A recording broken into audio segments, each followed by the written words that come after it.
Assalamualaikum warahmatullahi wabarakatuh. Sahabat Nurdes, masih bersama kami di pembahasan selanjutnya mengenai geger nasab yang terus berkelanjutan. Dalam kesempatan yang lain, Habib Lutfi menerangkan kaitan antara nasab dengan akhlak.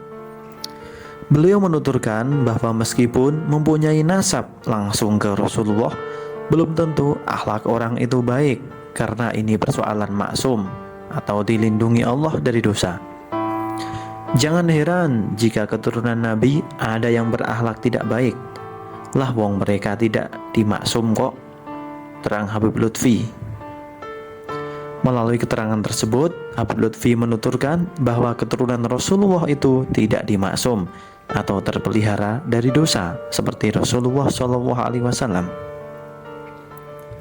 Keturunan-keturunan tersebut juga tidak seluruhnya memiliki akhlak yang baik.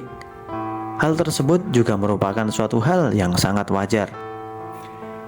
Karena belakangan ini istilah Habib sebagai seseorang yang memiliki garis keturunan dengan Nabi Muhammad SAW banyak disorot oleh publik.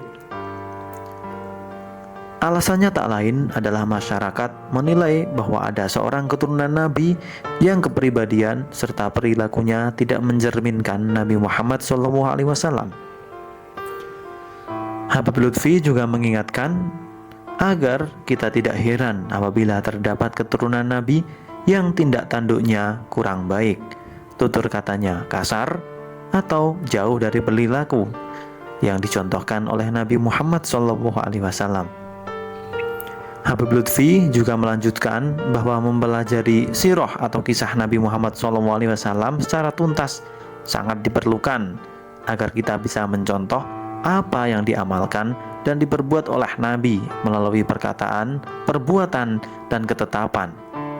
Yang semua itu tercantum dalam hadis-hadis Nabi yang telah dirangkum oleh beberapa ulama hadis. Sehingga melalui kisah tersebut, kita bisa mengambil ibroh atau pelajaran untuk lebih meneladani sikap dan perilaku Rasulullah SAW sebagai panutan dan berusaha untuk sebisa mungkin mencontohnya. Jadi dari penjelasan di atas, kita diperbolehkan mencontoh, meniru, bahkan ngefans terhadap seseorang yang berakhlak baik dan berilmu agama tinggi, baik dari kalangan habaib maupun kalangan para kiai. Dan apabila ada orang-orang dari kalangan kiai, baik dari keturunan kiai maupun keturunan habaib yang tidak memiliki perilaku yang baik, maka kita hanya boleh menghormatinya saja dan tidak perlu mencontoh perilaku yang mereka lakukan. Mari kita sudahi perdebatan tentang nasab ini. Tidak usah berlarut-larut saling menghujat. Bahkan efek dari hal ini, banyak kiai-kiai yang menetapkan statement atau mengatakan pendapatnya mengenai konflik ini dihujat besar-besaran oleh orang-orang Muslim Indonesia. Dan dari kalangan habaib sendiri banyak juga yang menjadi korban hujat massa. Lebih-lebih kepada orang tua yang seharusnya kita hormati baik di dalam medsos maupun di dunia nyata. Manfaatkan jari, pikiran, dan perkataan kita untuk dipergunakan dengan hal baik. Manfaatkan jari untuk mengetik sesuatu yang baik. Manfaatkan telinga untuk mendengarkan sesuatu yang baik. Dan manfaatkan mata untuk melihat sesuatu yang baik tanpa melihat kekurangan orang. Karena di samping itu, kita sendiri juga masih memiliki banyak kekurangan. Apabila kita sudah memiliki ilmu banyak, pengetahuan banyak, harta yang melimpah, suka sedekah. Tapi, apabila kita tidak bisa mengatur hati yang bersih, maka sama saja. Karena semuanya yang akan dinilai oleh Allah Subhanahu wa Ta'ala adalah bagaimana kondisi hatinya.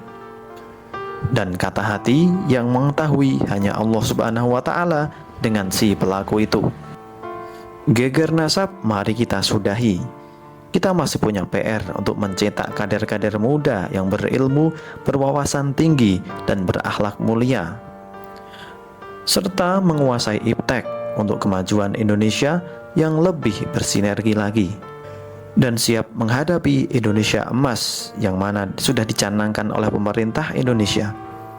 Jadi jangan sampai ketika kita sudah memasuki era Indonesia emas itu, sumber daya manusianya tidak mumpuni dan tidak siap untuk menghadapi keadaan di waktu itu. Mari kita jalin kerukunan bersama.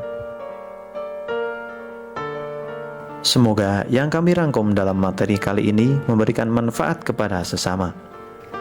Sampai jumpa pada konten selanjutnya. Billahi taufiq wal hidayah. Wassalamualaikum warahmatullahi wabarakatuh.